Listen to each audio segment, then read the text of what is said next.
L'anémone sylvie, ou l'anémone des bois, donc est surtout présente dans les bois, mais elle mérite quand même une belle place dans nos jardins. Elle peut servir de plante couvre-sol herbicide.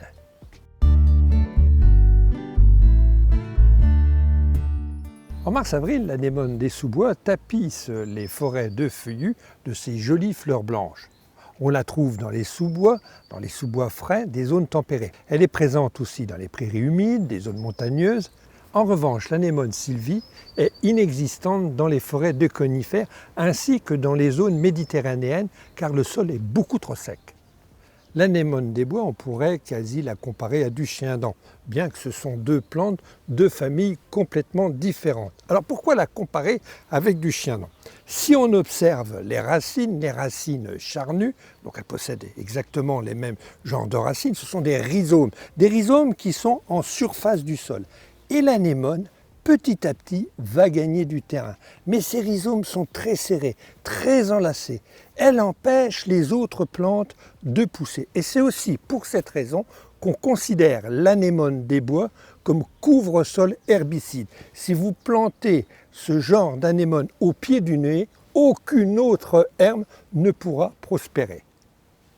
Observons maintenant l'anémone sylvie. Alors elle possède des feuilles palmatessiquées, c'est-à-dire qu'elles sont palmées. Et personnellement, je trouve que ça ressemble étrangement à des pattes de canard ou à des pattes de palmipèdes avec 3 folioles différentes. Alors la particularité des fleurs d'anémone, eh bien ce sont des fleurs qui s'ouvrent le matin. Et puis elles vont suivre le soleil. Au fur et à mesure que le soleil va tourner, les fleurs vont tourner. Et puis le soir, eh bien ils sont, disons, fatigués, les fleurs vont se refermer.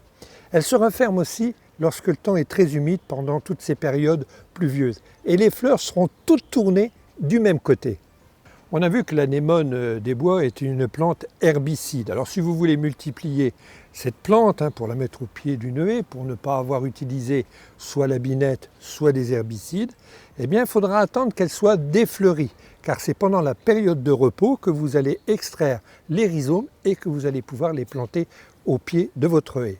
Mais attention, les anémones sont toxiques, les fleurs et les feuilles, les anémones fraîches. En revanche, lorsqu'elles sont séchées, eh bien, elles perdent leur toxicité. Donc c'est intéressant pour les prés et les prairies, pour les bovins par exemple.